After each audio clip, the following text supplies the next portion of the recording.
Hi, everyone. Thank you so much for joining us for another Adam Interviews. And, I was so fortunate this week when I was thinking over the weekend, who are we going to talk to? And Soundtrax was right around the corner. And we are welcoming some incredible talent from around the country. As many of you saw, if you have the Rochester First app and you were watching last night, we had Carter Burwell, who has been the film composer for almost all of the Coen brother movies. Yeah, he's in town. And we have panels and performances and really just celebrating everything that is film music in our industry. So we've got TV, video games, and movies, and so much more. So coming up this Saturday is something very special. And by the way, I want to say I was first introduced to the magic of this when I went to go see a John Williams concert many years ago. RPO was performing it. And so I'm so happy that hopefully other people will kind of have that door open to them this Saturday, because Soundtrax Film Music Festival is going to be putting on a production of John Williams music. We're going to get into that in just a moment, when that is and all that and how you can go. But first I want to introduce to you two of those who are involved in making this happen. Both of them from California. We have with us Sara Andon. She's a flutist, and Robert Townson. He is a film music producer, and they are helping to put all of this together for us. So Sara, Robert, thank you so much for joining us. We really appreciate it. Thank you, Adam. Thank you, Adam. Great to be here. Happy to be here. Yeah, and Sara, you were saying this is not the first time that you've been to Rochester. Before we talk about what's happening now, why don't we talk about what brought you here before, if you don't mind? Yes. Oh, it was such an exciting trip getting to play with the Eastman All-Star Jazz Ensemble. It was part of the International Jazz Festival that was being held here in Rochester, and got to do some really wonderful arrangements that featured music of Leonard Bernstein and many other, even some Jeff Beal's music was being played, and Lalo Schifrin. It was just an incredible experience to play with such a talented group. It was a mixture of faculty and students from Eastman, with Mark Waters conducting, and he was the one who had organized the festival. And I love Rochester. It's so beautiful, and I have to say, so many of my dearest friends originally came here for music training that I meet in Los Angeles, and when I see them, I'm like, I bet you're from Eastman. I really connect with you. I didn't go to school here, but it's just something in the water. It's just an amazing place. I appreciate that. Well, it's beautiful this time of year. Come back in 2 months, and we'll get a review from you. Robert Townsend, thank you so much for joining. 1,500 albums to your name. That almost doesn't seem real. Yeah, well, it kind of comes from starting when I was almost still a kid. I started working with Jerry Goldsmith when I was 18, and it established me at a level in the industry where, being as prolific as I was almost immediately transitioning from doing an album to another album with Jerry. And then by a year or two later, I was cranking them out at 50 to 60 a year. Ooh. So I was averaging an album a week for a period of like the next 30 years. Jerry and I did over 80 albums together. And it's amazing how your body of work kind of accumulates when you're producing at that rate. Absolutely. What type of albums are we talking about here? Film music recordings, but a mix of both original soundtrack projects, where some of my earliest releases were things like Driving Miss Daisy, which was Hans Zimmer's first American picture following Rain Man. And I worked on My Left Foot with Elmer Bernstein, and Back to the Future Part 3 with Alan Silvestri. And so these were the original soundtrack albums produced and recorded for the films at that time. But then shortly after, starting in 1993, I began producing a new series of new recordings of classic film scores from the past, beginning with a new recording or really the first commercial recording of Alex North's unused score for Stanley Kubrick's 2001: A Space Odyssey. Oh my goodness. And I had Jerry Goldsmith conduct a 105-piece orchestra in Studio One at Abbey Road. And that began a whole series of doing new recordings of classics like Franz Waxman's Rebecca or Sunset Boulevard, Bernard Herrmann's Vertigo and Psycho, often with the Royal Scottish National Orchestra, but also recordings in London and then in Los Angeles as well. So, and then coming up with concept projects, whether it's a legendary pianist who lived in Los Angeles, Mike Lang. We recorded an album of Henry Mancini music, Days of Wine and Roses, the classic songs of Henry Mancini. A Star Wars project that I came up with for Joel McNeely, where I commissioned from him a new Star Wars score authorized by George Lucas, inspired by a multimedia project called Shadows of the Empire. And so Lucasfilm were going to be treating it as though it was a Star Wars film, marketing it in every way of toys and video games and whatnot. And it was all coming from a book. So it was a Star Wars movie with everything but the movie. Mm-hmm. And I came up with creating an original score for it, which the Lucasfilm people kind of wondered what that would even be, but George Lucas saw exactly what it could be and authorized it. So, so that we recorded with the Royal Scottish National Orchestra and a 150-voice choir, and then bringing us to concept projects like the John Williams Reimagined recording, and then my other big one recently was a new Pictures at an Exhibition with 10 of my composer friends writing new movements for a new Pictures at an Exhibition for a New Age that I premiered at Walt Disney Concert Hall last June with Leonard Slatkin conducting.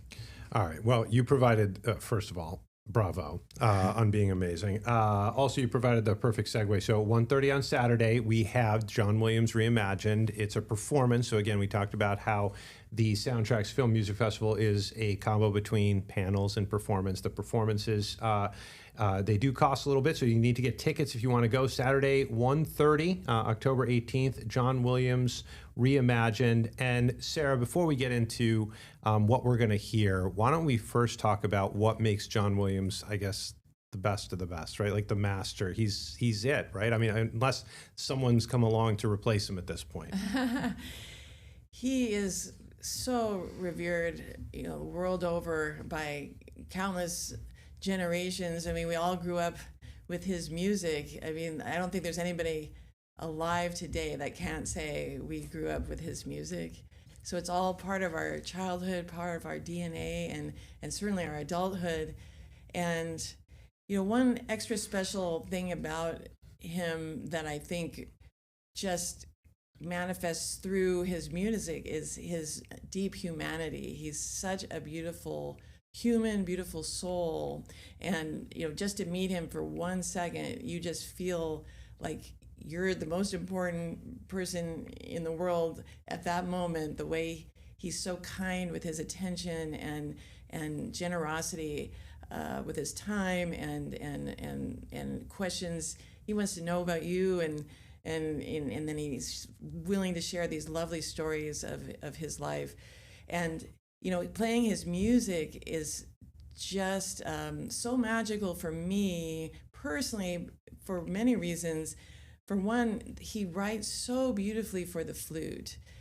Flute is clearly one of his favorite instruments by the way he's used it as a solo instrument through so many of his scores, and cello as well. Robert may be able to share more about that.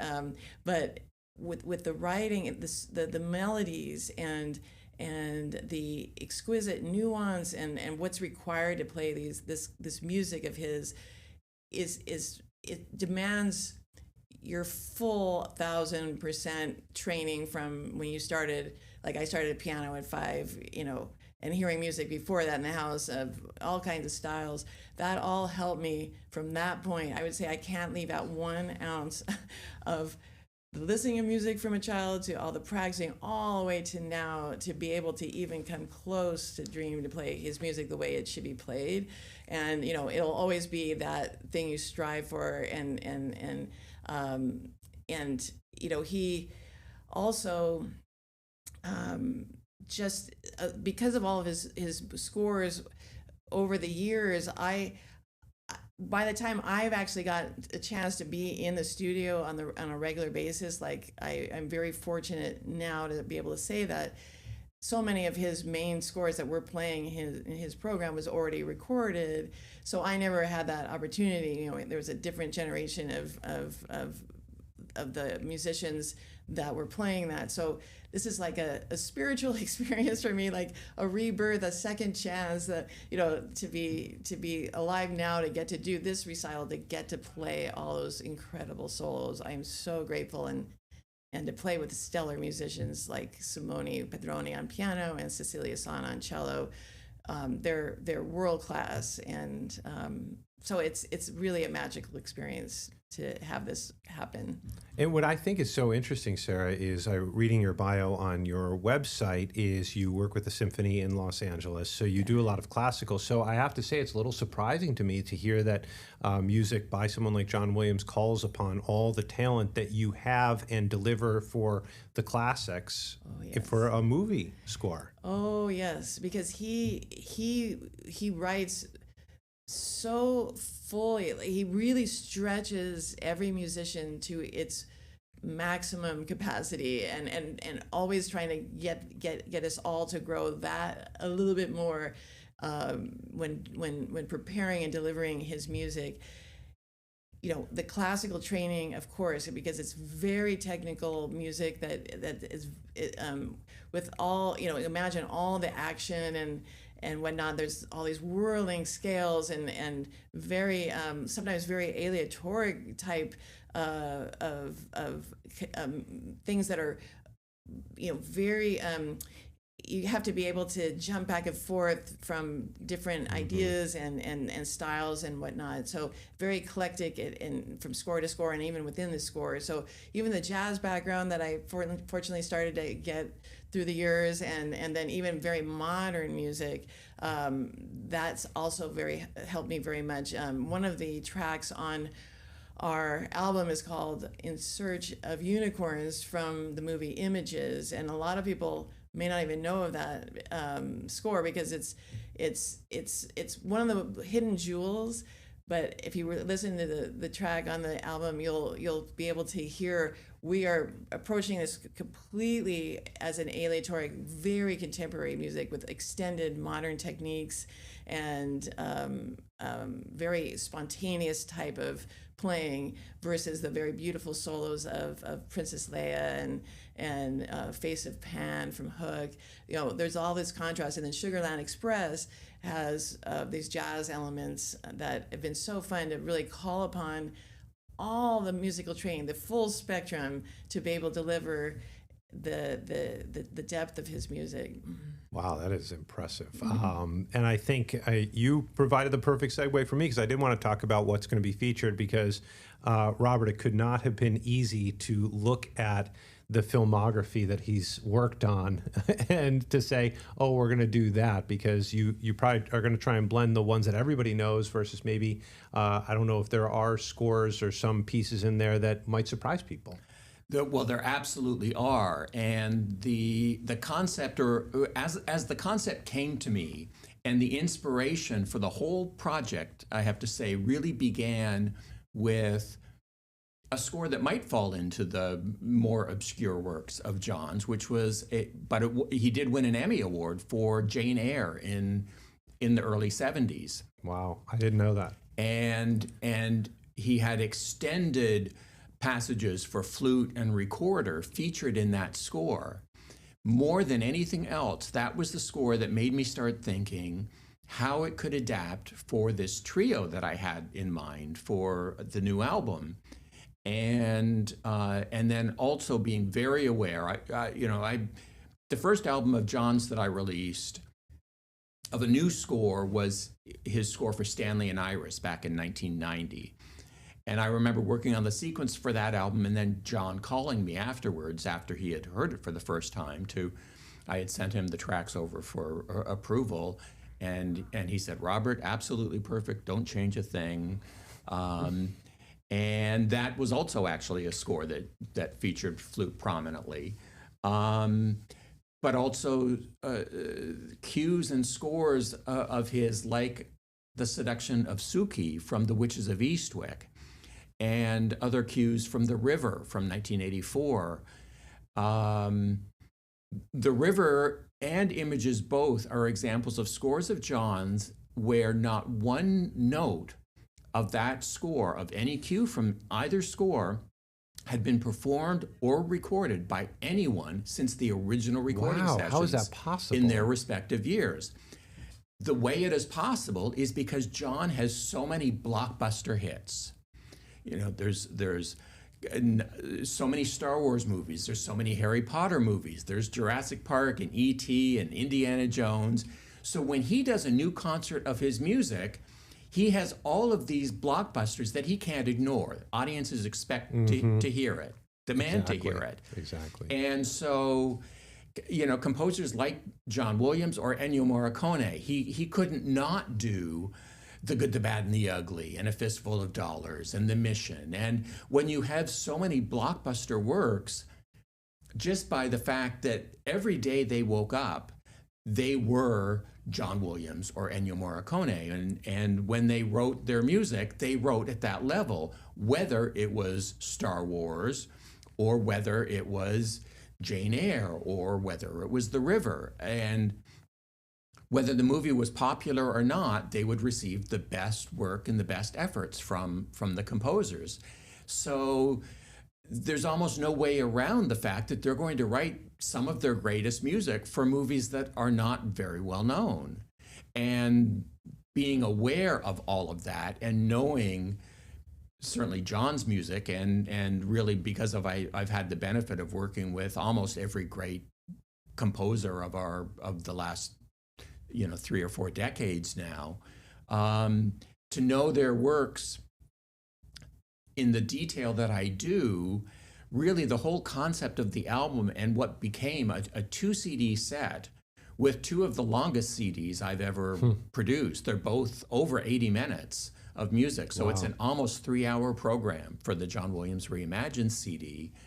And it was part of the concept of mixing, for example, like Princess Leia's theme. The reason it is there and is track 1 on CD 1 is because my feeling was that Princess Leia's theme was most responsible for introducing John Williams's writing for flute to the most number of people. And I'm including... trying to remember how that one goes. Oh, I get it. I remember now. I was kind of hoping. I was what I was hoping for. There we go. All right, Robert, I'm sorry to interrupt. No, not at all. And so it was that fact, and knowing even that is an early piece that connected with Sara Andon on exposing her to John Williams as a composer, as a little girl still. Yeah. And so the concept of the whole album, once I came up with the core idea of how exciting it could be to create a John Williams album from a classical trio of flute, cello, and piano. And then once I reached that concept, the whole idea almost came to me as a finished work. And there is a whole story behind then because once I had the idea, I didn't want to proceed with the idea unless John himself approved and supported it. Story, please. And so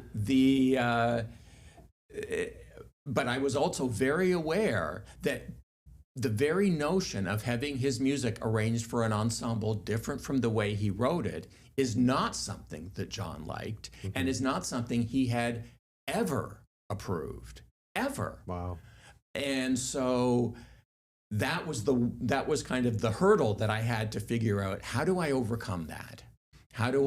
Because I had also done enough projects with John in the past, and he had been supportive of concert performances, of his symphonic works and scores, when I would ask for certain pieces over the years that had not been published, that weren't available for any orchestra to just call up and call a music library and put on their program. If I would go to him and say, I would like to do your theme from Dracula, and the only way of getting the Dracula music is for John to take it from his personal library and send it to you, I was lucky enough to be able to be in a position to do that and then have him agree. But so with that support over the years, I wasn't going to proceed with this album unless he approved it. And so the approach I took was to have the pianist, Simone Pedroni, who did the transcriptions for the album in its entirety. I had him work on 3 particular pieces in advance before anything else, but when this was still an early concept. And I selected the 2 pieces from his score for Jane Eyre that we will include in the program on Saturday, one called To Thornfield and one called Reunion. We recorded those. Simone arranged them. I recorded them with the trio, Simone recording remotely from just outside of Milano in Italy where he lives, and then recording Sara and Cecilia in Los Angeles, along with the piece from Images that Sara was mentioning earlier, In Search of Unicorns. Again, a score that not one note of that score has been played by anyone since 1972. 72. And so we prepared the arrangements. I recorded it with the trio. I mixed those 3 pieces and mastered those 3 pieces. So they were final. They were album-ready tracks of those 3. And I sent those to John with the complete track list of everything else that I had in mind for the album.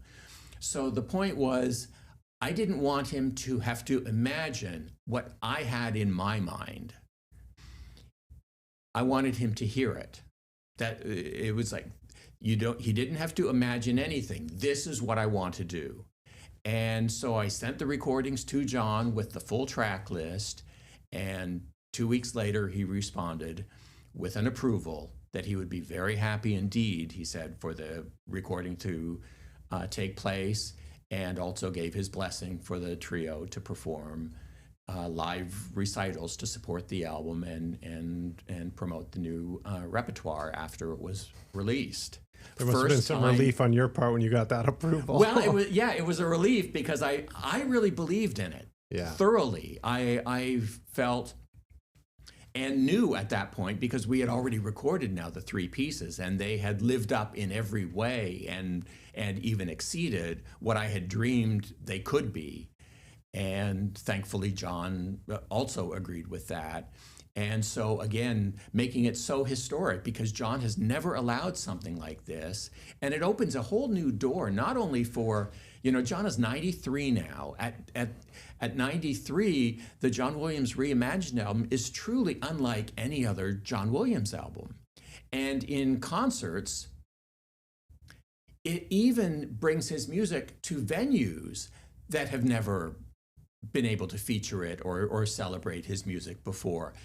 When you look at the world of symphonic orchestras and all the great symphony halls of the world right now, they've all had countless John Williams nights over the years. Right. Like the performance, you mentioned every orchestra and every symphony orchestra, every symphonic venue in the world have played countless John Williams nights. But now think of all the great recital halls of the world. There are even more of them than symphony halls, and they have never had a John Williams night because there's never been repertoire until now. And so it's so exciting for me to then be able to bring this program with the 3 musicians that are the exclusive musicians. These are the only 3 musicians in the world that John has approved to play this new repertoire. And to have them and be able to travel with them bringing this special program, it's an absolutely magical program. Yeah, and this is the American premiere, if I'm not mistaken. Yeah, Saturday will be the American premiere of an album that even before we came up with the reimagined aspect of the title, the working title during its recording was just John Williams, Music for Flute, Cello, and Piano. Yeah. And that's kind of still, largely how I think of it. It's John Williams, Music for Flute, Cello, and Piano. And also then the goal during the arrangements when Simone was taking on then after John's approval and all the work that had to go into almost a full year of arranging, although not even so much arranging, but transcriptions. Simone says it's not anything other than the notes that John wrote for these scores transcribed for these instruments and capturing every note and every detail of the symphonic scores with just these 3 musicians. And the goal really was to hopefully, in our dreams, to have the impression that the new arrangements and or transcriptions leave people with is that were these possibly the way John wrote it in the first place? Is this the way it began before it was orchestrated? And I've had so many people say that it really does leave them with exactly that feeling. When you hear the trio play Reunion from Jane Eyre, you almost can't imagine it any other way. I love that, a pared down version, if you will, the heart of the music. And before I know we only have a few minutes left, but Sara, you have a new album out, if I'm not mistaken, separate from all this. I don't know how new it is now. I do my research and someone says, oh, that was 10 years ago. But well, this is definitely the most recent. Okay. However, with Simone, the wonderful pianist that is featured in this John Williams Reimagine album and for the concert, we did do previously, just before this album, it's called Ennio Morricone, a celebration, Cinema Morricone, an intimate celebration of Ennio Morricone. And so it's all music of the great Morricone, and similar idea where Simone worked tirelessly to bring Morricone's symphonic scores to just the flute and piano, and again, remarkable. And this was on Sony Classical, and really, really special experience. So that this it's a prelude to this wonderful trio album. Yeah, I was just going to say that was a duet album, but we did with the trio, by the way, record a new bonus track, if you will, that will be released just in time for the holidays this Christmas. Yes. A special 13-minute suite from Home Alone of John Williams' classic score with music from both the first Home Alone and Home Alone 2. And that'll be out for the holidays on Warner Classics. Very good. Well, thank you both, Sara Andon, Robert Townson, for coming in, and also coming into Rochester to perform. As I said, a John Williams review, if you will, was an eye-opener for me, and I know it will be for others. And it's just been such a pleasure to talk with you about the music and this project that you've all taken on. Thank you, Adam. I'm so excited to share this with the wonderful citizens of Rochester and everyone who attends the festival. It's a magical program. All right, thank you, thank you, Sara. Adam. It's so exciting for us. Yeah, really appreciate it. No, you can feel the excitement, and rightfully so, because they're going to have something amazing to share. And if you want to go, it's going to be 1:30 over at Kilbourne Hall. Tickets are on sale now. If you go to Soundtrax Film Music Festival, their website, you can look for the info there, but it's going to be the John Williams Reimagined concert with some of the best musicians in the world here in Rochester as part of this larger festival that's going to be celebrating Terence Blanchard's music tonight, and then we've got Red Violin tomorrow, if I'm not mistaken, and then Harry Potter Saturday night and Sunday. I mean, this is huge. People are going to be talking about this after, and I'm so glad that you have a preview, a sneak peek at what's happening. Tell your friends about the festival and, of course, RochesterFirst.com, as we want more and more people to realize all of the incredible people that live in Rochester and stop through Rochester, and you can hear from them directly. Thank you so much for watching, and take care. Get the Rochester First streaming app today for everything you love from News 8 on demand, plus exclusive shows you won't see anywhere else. Search ROC and download for free on Roku, Amazon Fire, and Apple TV.